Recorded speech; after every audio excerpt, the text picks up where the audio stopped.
Silakan untuk dipimpin doanya terlebih dahulu. Duduk siap.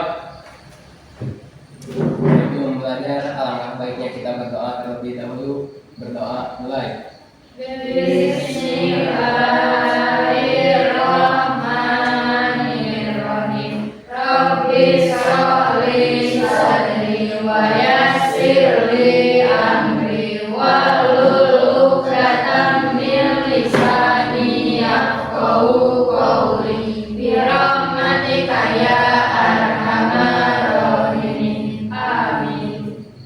Beri salam. Assalamualaikum warahmatullahi wabarakatuh. Waalaikumsalam warahmatullahi wabarakatuh. Apa kabarnya hari ini? Alhamdulillah luar biasa. Allahu Akbar. Alhamdulillah semuanya sehat ya? Alhamdulillah. Alhamdulillah. Hari ini siapa yang tidak hadir? Semuanya hadir. Semuanya hadir? Ada kecuali yang dispen. Oh, yang dispen. Mas Ibra? Ya. Siapa saja? Alika, Alika, terus Elsa, sama Henny dan Samsul. Oke. Mudah-mudahan mereka semuanya sehat. Amin. Demi untuk upacara nanti hari Minggu ya, 17 Agustus. Oke, di sini kita akan belajar tentang coding dan kecerdasan artifisial. Nah, sebelumnya Ibu akan menanyakan terlebih dahulu tujuan pembelajaran kita saat ini, yaitu kalian harus mampu dalam memanfaatkan dan mengaplikasikan AI dalam memecahkan suatu masalah yang kompleks. Minggu kemarin kita sudah membahas apa sih pengertian dari AI, apa sih pengertian dari coding. Coba di sini ada yang masih ingat apa pengertian dari AI menurut kalian sendiri? Coba acungkan tangan. Oke, silakan ada. Menurut saya AI adalah otak buatan yang bisa belajar dan membantu kita. Betul. Otak belajar yang dapat membantu kita dalam kehidupan sehari-hari maupun dalam kehidupan kalian sebagai pelajar. Betul. Tepuk tangan untuk kalian. Selanjutnya dari pertanyaan Ibu, apa itu coding? Cung, siapa yang mau menjelaskan apa itu coding? Ya, silakan Sasa. menurut saya coding adalah kode-kode yang bisa membuat program. Betul sekali. Salah satu fungsi dari coding itu yaitu untuk membuat sebuah program, baik itu berbasis teks maupun nanti yang berbasis websitenya. Ya, di sini ada hubungannya antara AI dan coding ke pembahasan berpikir komputasional. Berpikir komputasional yaitu pendekatan menyelesaikan masalah yang melibatkan proses berpikir logis, sistematis, dan terstruktur yang dapat digunakan manusia maupun mesin atau komputer. Coba, apa itu logis menurut kalian? Masuk akal. Sistematis? Beraturan? Berulang. Tuh, jadi dalam berpikir komputasional itu kalian itu harus menyelesaikan masalah secara berurutan dan masuk akal. Nah, di sini ada elemen utama berpikir komputasional. Ada 4. Yang pertama dekomposisi, kedua abstraksi, ketiga pengenalan pola, keempat perancangan algoritma. Nah, untuk dekomposisi ini pengertiannya memecahkan permasalahan besar menjadi bagian-bagian kecil agar lebih mudah dianalisis. Nah, untuk abstraksi yaitu menyaring informasi yang penting dan mengabaikan hal-hal yang tidak penting. Jadi untuk abstraksi ini disaring mana yang lebih penting, mana yang tidak penting. Yang ketiga, setelah disaring baru ke pengenalan pola. Pengenalan pola ini mengidentifikasi pola atau kesamaan dalam masalah untuk mempercepat proses pemecahan. Misalkan nanti di akhir ada contoh kasus ya. Nah, untuk pengenalan pola ini ketika sudah disaring, kalian diidentifikasi mana aja pola yang sama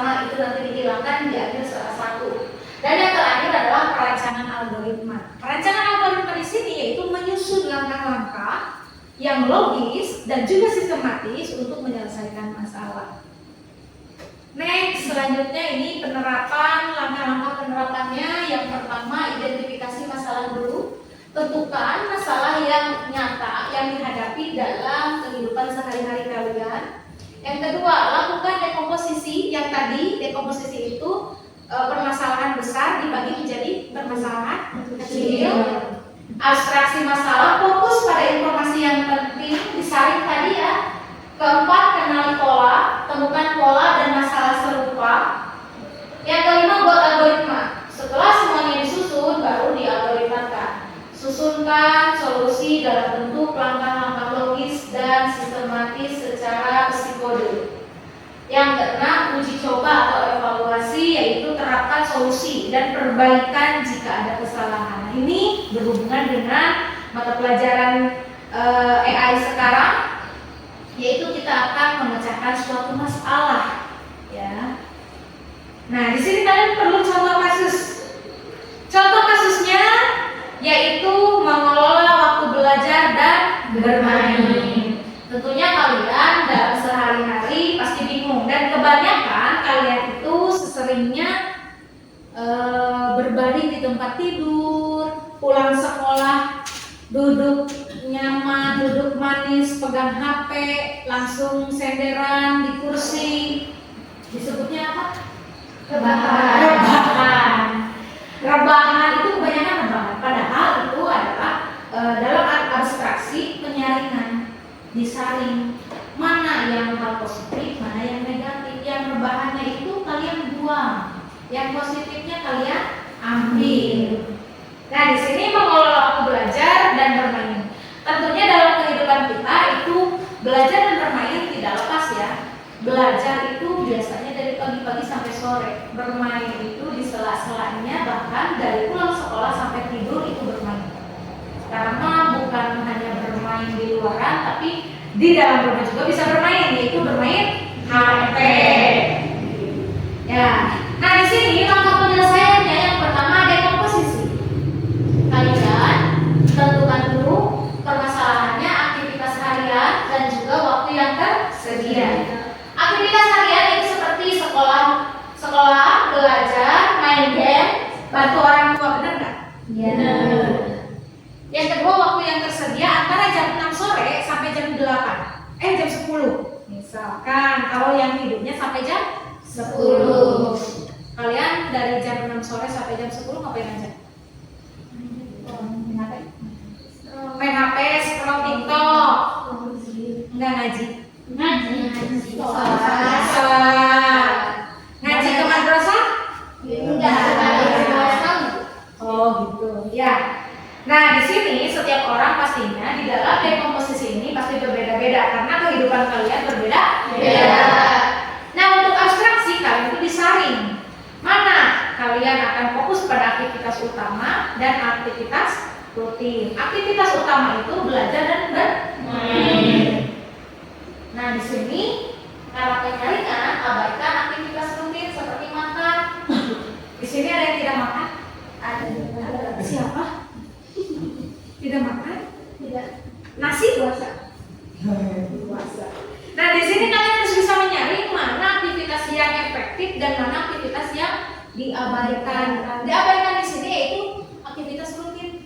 Makan-makan nggak perlu dituliskan karena itu sudah rutin, ya. Nah, selanjutnya penyelesaian pola. Setiap hari siswa bermain lebih lama dari belajar, benar atau tidak? Benar. Di sekolah pun waktunya belajar, kalau bermain kalian. Benarnya? Nah, tidak ada perlu bermain bukan belajar. Sesekali. Nah, di sini hari libur lebih banyak waktu luang, betul ya? Hari libur lebih banyak waktu luang. Nah, di sini ada penyelesaian algoritmanya seperti ini. Psikode salin edit. Jika hari biasa belajar 2 jam setelah pulang sekolah, bermain maksimal 1 jam. Jika hari libur belajar 1 jam di pagi hari dan bermain maksimal 2 jam di sore hari. Oke. Ini untuk algoritma ini kita bisa memanfaatkan sebuah AI. Bagaimana dalam membagi waktu antara sekolah dan antara belajar dengan bermain. Ya. Ini yang Ibu jelaskan yaitu contoh kasus kehidupan sehari-hari. Ya. Contoh kasus berikutnya, misalkan kita akan buatkan algoritma merebus mie instan. Yang pertama apa? Kedua,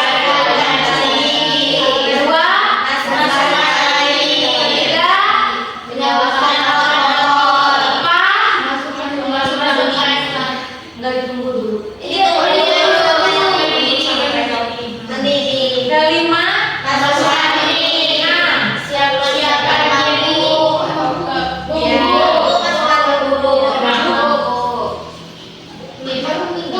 matikan kompor.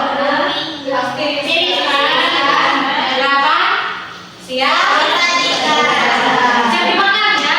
Nah, tadi yang kalian sebutkan itu salah satu contoh dari algoritma yang berhubungan dengan solusi algoritma. Bedanya, kalau yang tadi kalian sebutkan itu secara deskriptif. Kalau yang ada di sini secara psikologi. Evaluasi dari contoh kasus yang tadi yaitu bandingkan hasil belajar sebelum dan sesudah jadwal baru. Yang kedua, melakukan penyesuaian jika perlu. Jadi ini harus ada penyesuaian karena setiap orang pasti berbeda-beda, tidak akan sama dengan yang Ibu jelaskan tadi. Nah, keterkaitannya apa dengan kecakapan abad 21 ini? Yang pertama, kritis dan kreatif, membiasakan pola pikir sistematis dan solusi inovatif. Yang kedua, kolaboratif, bisa dikerjakan dalam tim. Kalau yang contoh kasus tadi mah harusnya individu ya, tidak tim, karena setiap orang berbeda-beda. Oke. Setelah pembahasan tadi, maka di sini kalian akan diberikan sebuah LKPD, lembar kerja peserta didik, di mana lembar kerja ini Ibu memberikan sebuah kasus yaitu petualangan si robot. Kalian harus membuat peta sederhana yaitu berbentuk grid dengan ukuran 5x5 dan tentukan posisi awal si robot dan harta karun. Tentukan juga rintangan yang harus dihindari. Gunakan logika berpikir komputasional untuk menyusun langkah-langkah agar robot bisa mencapai harta karun. Setelah kalian mengisi ini, di sini ada pertanyaan. Langkah-langkah algoritmanya seperti apa? 4 pilarnya yang tadi Ibu jelaskan apa? Dan juga terakhir nanti ada refleksi. Dan yang terakhir tentunya kalian harus membuat sebuah kode dengan pemanfaatan AI menggunakan ChatGPT dan juga menggunakan Google Colab untuk mengecek apakah kode tersebut bisa berjalan atau tidak. Paham? Maka dari itu silakan untuk membagi kelompok. Kalian sudah dibagi kelompok masing-masing kan minggu kemarin? Sudah. Silakan untuk bagi kelompok dan duduk di kelompok masing-masing.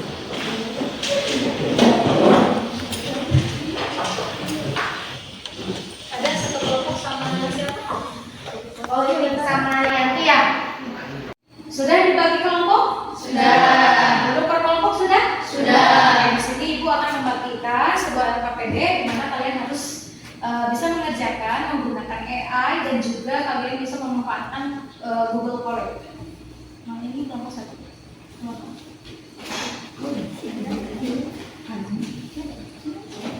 Oke ya, berarti ada 4 kelompok ya.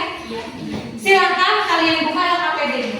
Di sana kalian harus menentukan 4 pilar berpikir komputasional. Proyek dirinya petualangan robot.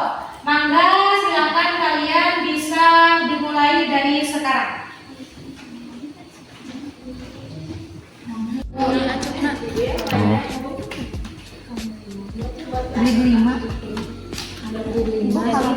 Lima kali lima ini.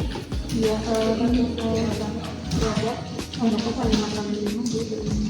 ada kasih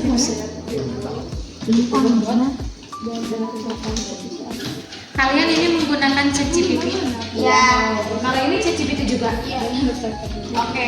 Sebagian silakan kalian bisa menggunakan Gemini untuk membandingkan mana yang lebih mudah, mana yang lebih cepat. Karena dua aplikasi ini merupakan AI ya. Silakan ada yang menggunakan Gemini.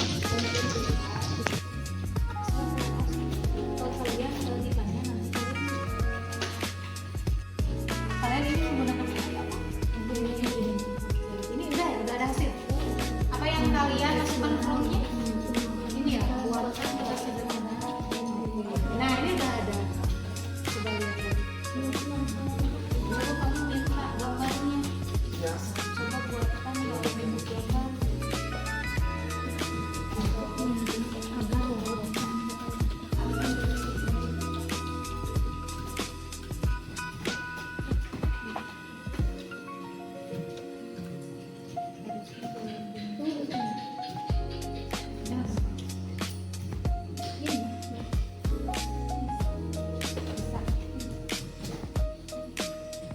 Nah, ini coding ini kamu harus copykan nanti di pastekan, ditempelkan di Google Chrome. Coba ya.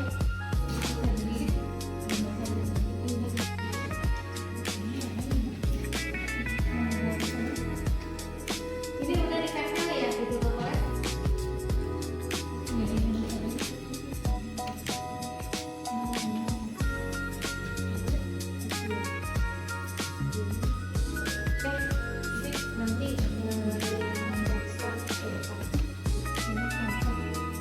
Masih proses ya, silakan kerjakan dan diselesaikan dengan baik.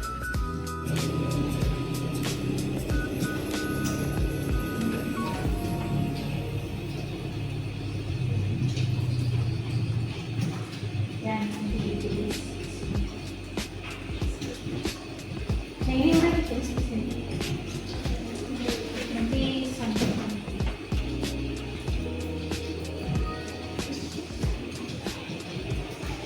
Oke, sudah dikirimkan di grup? Berarti semuanya sudah beres ya. Coba di sini yang sudah siap untuk mempresentasikan hasil dari diskusinya masing-masing. Kelompok mana? Oke, siap. Silakan untuk kelompok 4 maju ke depan. Sudah dikirimkan ya?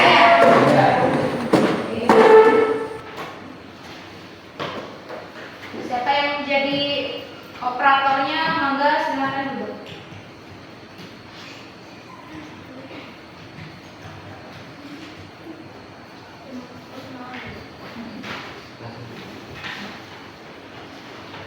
Silakan. Assalamualaikum warahmatullahi wabarakatuh. Waalaikumsalam warahmatullahi wabarakatuh. Kami dari kelompok 4 akan presentasi yang beranggotakan Eka, saya Risanti, dan Nata.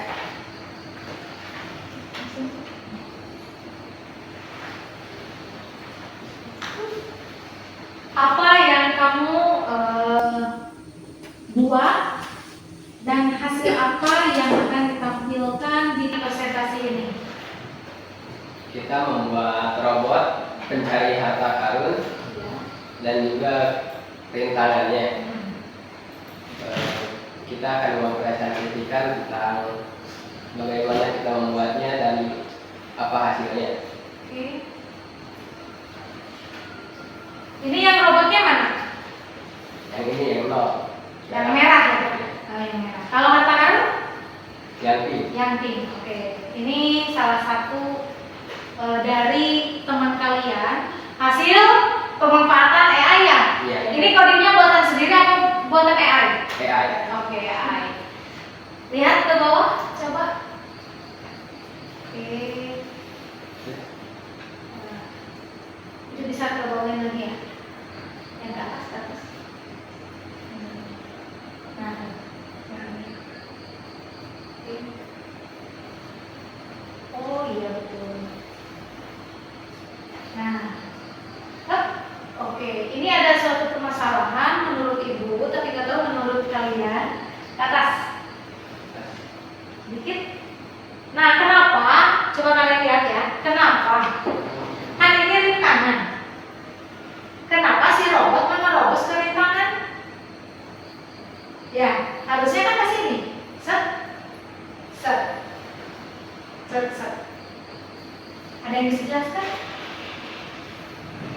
yang bisa jelaskan? Jadi AI itu memang pintar, tetapi AI itu tetap mesin yang hanya diperintahkan oleh kita manusia. Kalau tidak ada perintah dari kita, AI ini tidak akan berjalan dengan sempurna.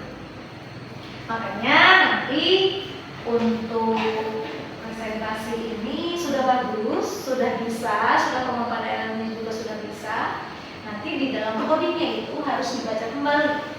Harus dibaca kembali apakah ini sudah benar perintahnya. Apa belum? Gitu. Nanda di sini ketua kelompoknya Nanda. Ya. Coba nanti kamu harus bisa memperbaiki coding yang telah kamu buat ini. Bisa? Bisa. Oke, bisa ya? Ya. Silakan untuk disimpulkan hasil dari presentasi kalian. Langsung bisa tutup. Jadi kesimpulan yang bisa khususnya kelompok kami ambil dari Coba berdiri, coba berdiri. kesimpulan yang bisa kami ambil dari presentasi kali ini adalah coding menggunakan AI memang praktis, tapi kita tetap perlu untuk merevisinya kembali agar berjalan dengan sempurna. Oke. Terima kasih kepada teman-teman yang sudah menonton. Assalamualaikum warahmatullahi wabarakatuh. Waalaikumsalam. Nah, silakan bisa duduk. Terima kasih banyak kepada kelompok 4.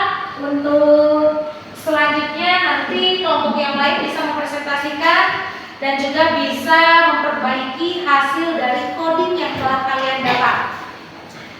Nah, di sini kita bisa menyimpulkan, tadi juga sudah disimpulkan sama Nanda, bahwa pemanfaatan AI itu sangatlah gampang sekali, baik sekali, sangatlah berguna sekali bagi kita. Tetapi tetap ya, yang namanya AI adalah sebuah mesin yang harus kita atur dan kita perintahkan. Semakin kita bagus dalam membuat prompt, semakin kita bagus dalam membuat sebuah perintah, maka AI ini semakin bagus hasilnya. Tetapi di sini Ibu sangat mengapresiasi sekali untuk kelompok 4 karena sudah siap, tepat waktu dan juga tepat dalam menyelesaikannya. Nah, untuk hari ini kita beres sampai ke pemanfaatan AI. Untuk minggu depan kita akan belajar tentang bagaimana caranya membuat prompt yang baik dalam membangun sebuah website. Siap? Siap. Oke, siap. Nah, yang terakhir mungkin Ibu akan memberikan satu peluang kepada kalian. Siapa yang ingin menyimpulkan dari pembelajaran kita hari ini? Cum, siapa? Ya, silakan Pak. Jadi menurut saya AI itu memang sangat bermanfaat dan efisien dalam melakukan apapun. Selain dapat menyelesaikan pekerjaan sekolah, AI juga bisa mempermudah dan memperingan pekerjaan kita. Namun kita juga harus bijak dalam menggunakannya agar tidak terjadi penyalahgunaan data. Ya, tepuk tangan. Terima kasih banyak Pak. Kesimpulannya sungguh luar biasa. Kita pas di akhir karena sudah bel untuk istirahat.